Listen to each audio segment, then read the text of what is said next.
Alex in Newcastle, taking it to another voice. Take it on. Hi, thanks for having me on.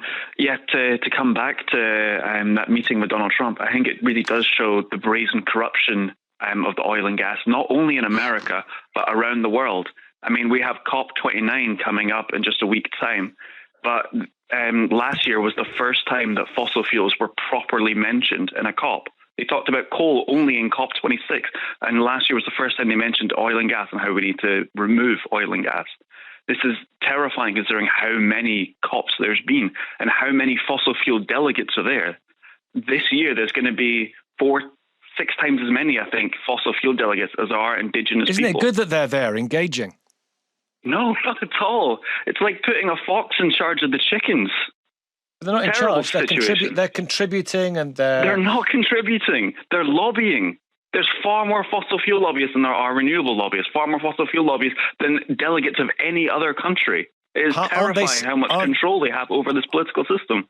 Aren't they saying, how can we get on board with this and utilize these technologies for our business model in the future? I'm glad you found it amusing. Nicky, go on, what?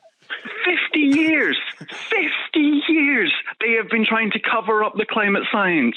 50 years. ExxonMobil has dramatically accurate climate science predictions since the 1970s, which they did not share, and they've been putting advertising campaign out after advertising campaign out. I think about my children. Not as bad as it is. I think about my grandchildren. I think about my great-grandchildren, and I think it's grim. It's awful. It's a part of it. It's a constant dark cloud over my life since I read the science, since I got my head around this. It's awful. It infects my thoughts in the middle of the night. Why don't they think about their grandchildren?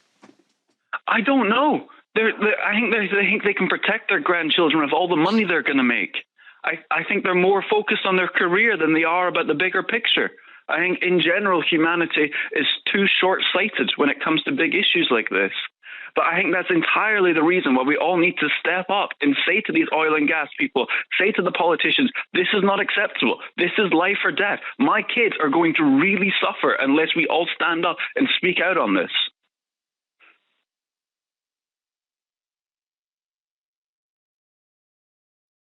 Are you still there? Yeah, I told you I like dramatic pauses. I don't want to. I mean, what can I say? What can I say? Yeah. Thanks for having me on, Nicky. It's a pleasure. Thanks, Alex.